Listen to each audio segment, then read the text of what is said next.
Bend Your Ear podcast. My name is Frank and I'm the host of the show. I discuss and review movies new and old. You can watch the show on YouTube and Facebook under the Let Me Bend Your Ear podcast. You can listen wherever you get your podcast. Please rate and review the show on the platform you listen to or watch the show on. You can email the show at bendyourearpodcast@gmail.com. Please visit the show website at letmebendYourEar.com. All the episodes are available there. On this episode, I'm going to discuss and review Diggstown from 1992.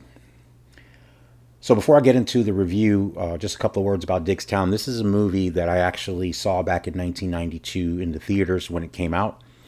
And I'm actually very excited to review it. The main reason is to kind of share it with my audience here. And hopefully you can seek it out and you'll enjoy it. This is a movie that did not do well at all. And it's one of my favorite movies of the 90s. So obviously a little clue to what my review is going to be. It'll be a positive one, but I really wanted to discuss it. I've been wanting to do this movie for a long time. I just haven't had a chance to rewatch it. I wanted to rewatch it before I did this episode. So I was able to do so, and I'm happy that I did. And I'm happy to share it with you.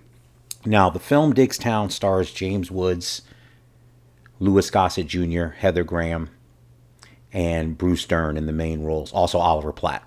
If you watch movies in the 90s, Oliver Platt was everywhere. He was in Flatliners. He did, of course, now I'm not going to be able to name the movies now. He was in a bunch of movies in the early 90s. And I think he's done television work most of the time now. But that is the main cast of the movie. The film is directed by Michael Ritchie. Now, he had a pretty good run in the 70s, and I think he directed Downhill Racer, which I haven't seen. The one film from Michael Ritchie that I know him the best is one of my favorite comedies of the 80s, which is Fletch, of course, with Chevy Chase. If you're a Chevy Chase fan or an 80s comedy fan, you know Fletch as well. And it's one of my favorite comedies of all time. It's definitely my favorite Chevy Chase movie. It's a movie that I've probably seen, I can't even tell you how many times. When I used to work at a video store in my late teens, we would play Fletch in the store. And I could pretty much memorize that entire movie. I've seen it so many times. So Michael Ritchie was a director of that film as well, and he also directed Diggstown. Now, it was interesting because when the movie came out, it was kind of compared, as far as plot-wise to The Sting, because it's a scam movie. It's a con artist movie. Now, shockingly, another blind spot, I have not seen The Sting, of course, with Paul Newman and Robert Redford, directed by George Roy Hill. I have not seen that film, and that's another blind spot film that I'm going to need to review for this podcast. So when Diggstown came out, I think when people were trying to describe what it was, they kind of made that comparison. It's about a con. So as the film opens, you have James Woods, who is a scam artist. He plays scam artist Gabriel Kane. So he's released from prison at the beginning of the movie. At the opening of the movie, there's a fight in the yard that he is taking bets on, kind of rigging, things like that. So he's running scams while he's in prison as well. So he's a con man through and through. So when he gets out, he sets out to a small town called Diggstown, which is close to where the prison is located. He has an accomplice named Patrick O'Shannon Fitz, played by, again, Oliver Platt. So they go to this town to kind of set up their next con. So this is a small town that's obsessed with boxing. It's got a rich boxing history. The name of the town is Diggstown is named for Charles Markham Diggs, who was a famous boxer in that town. And the legend of Charles Markham Diggs, not the legend, but the truth that happened that made him so legendary in that town, was that he once fought five men in the same day and knocked them out. So Fitz is playing pool with a bunch of people from the town. He's drunk, he's braggadocious, and while he's conning them, taking their money from the pool game, he hears the story from the townspeople regarding Diggs, and he remarks, "Oh, well, that's not really much. I know a guy that could knock out 10 fighters, and his name is Honey Roy Palmer." And Honey Roy Palmer is played by Louis Gossett Jr. So you have the town kind of, he's the guy that runs the town. When I see this character of Bruce Dern, he plays John Gillen, I always think of, he's kind of the same character that Ben Gazzara is in Roadhouse, the original Roadhouse with Patrick Swayze. He kind of is the richest man in the town. He runs the town, and basically is in charge of everything there. So it's kind of the same type of character.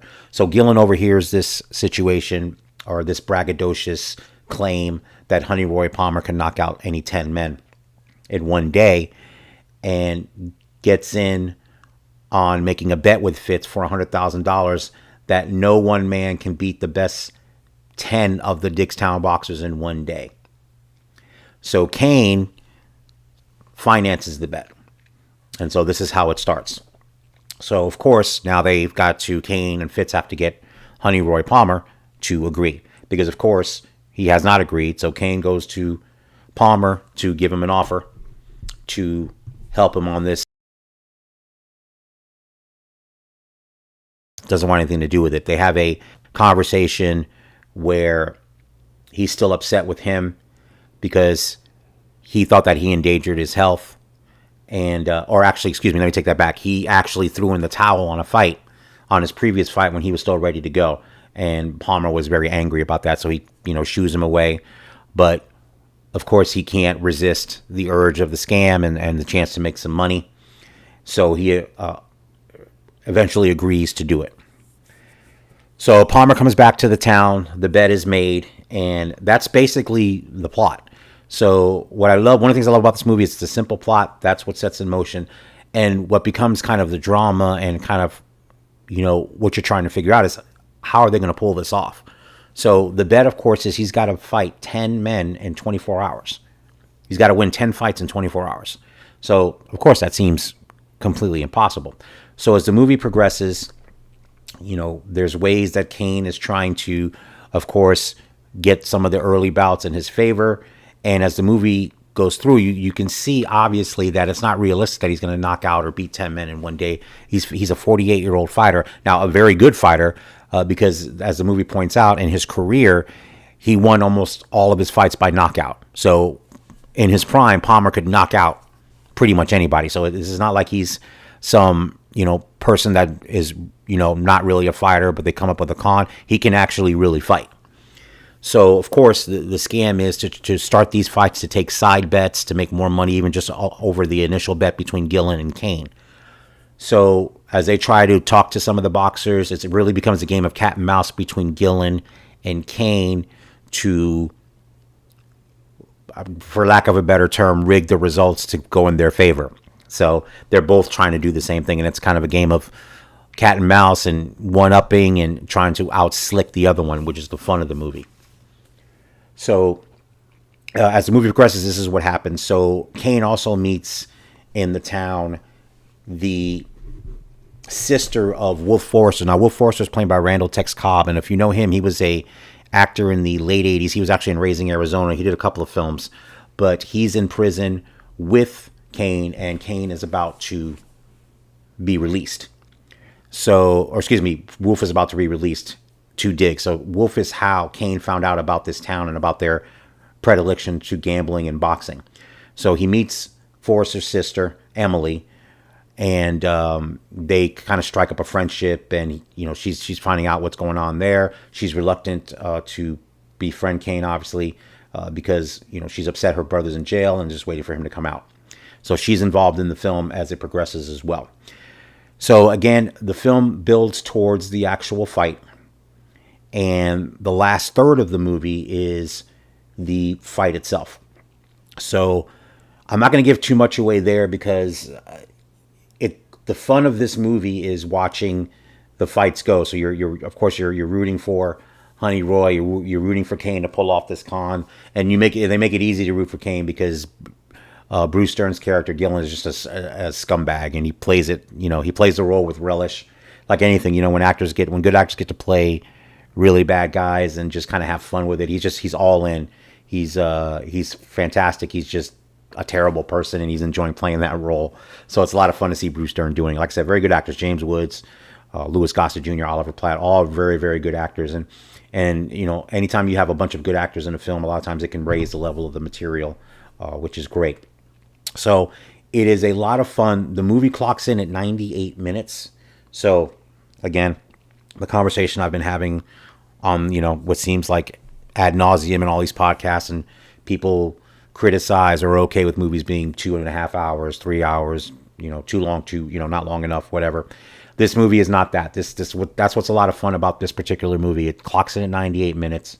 It's quick. It gets right to the story. It tells the story, and it's great. And there is again, back to my original thought about The Sting. There's a twist at the end that's clever, and that's all I'm going to say.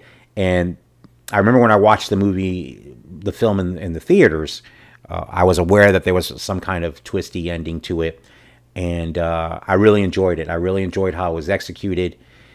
You get invested in him trying to get through these 10 fighters. How is it going to get done? Even with all the shenanigans that are happening on both sides, on both Kane's side and Gillen's side, to make it go their way. When it gets towards the end, you start to really go, oh boy, this is, you don't know if he's really going to pull it off or not. Because things that occur really put obstacles in the way of Palmer and Kane to actually pull this off. So there is some genuine tension towards the end of the movie where you're like, wait a minute, I don't know if they're going to make this work.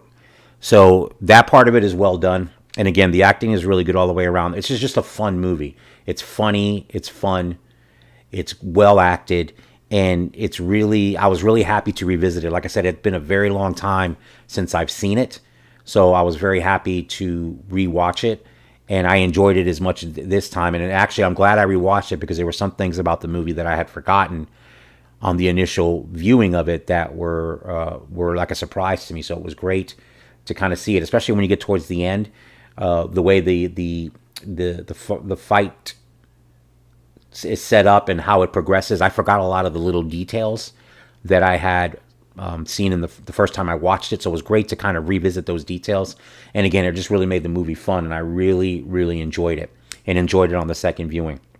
So again, I highly recommend Diggstown. Like I said, James Woods, always a good actor. Louis Gossett Jr., everybody is really good in it.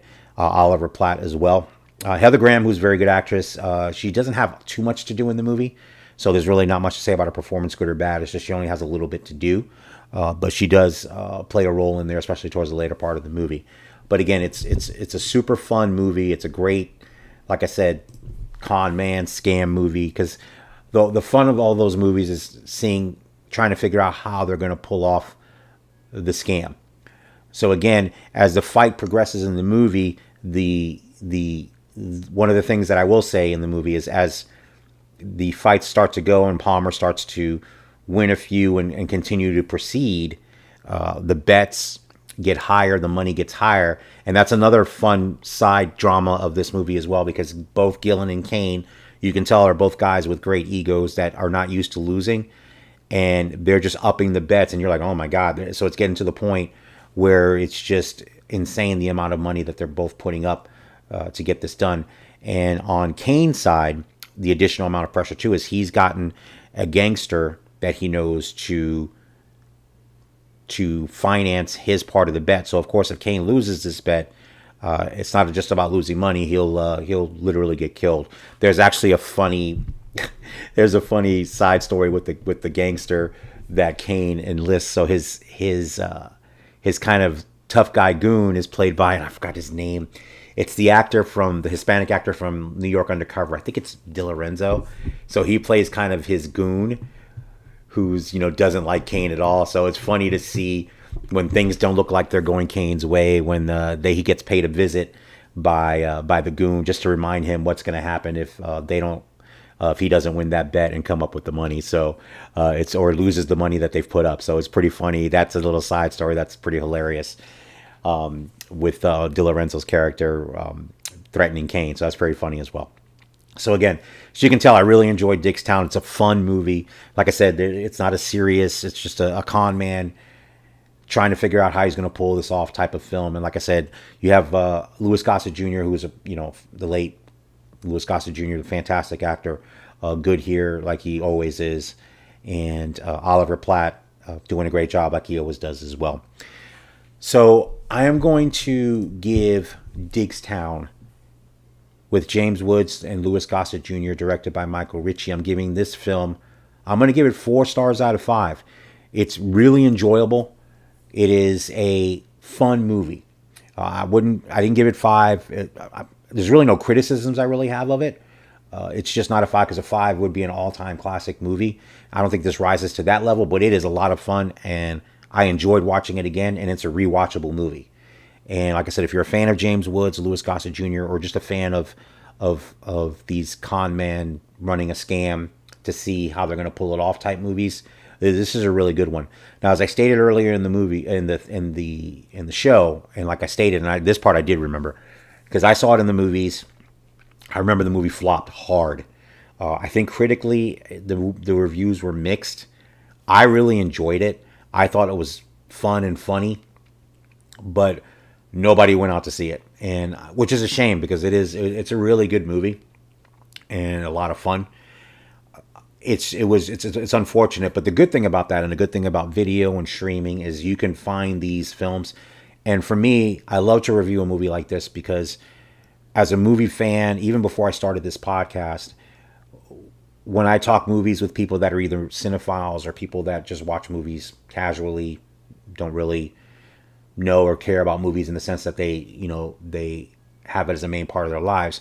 The thing that I always love doing, and I've said it on the show before, is when you can introduce a movie that you love that nobody else knows about or very few because it didn't do well, and introduce that to someone and then they end up enjoying it as well. That's always a lot of fun.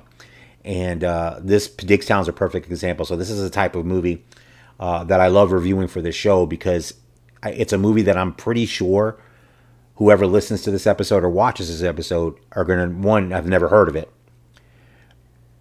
Unless you're a hardcore James Woods fan, Louis Gossett Jr., deep into Michael Ritchie's directorial listing of films, you would have never heard of it because nobody saw it.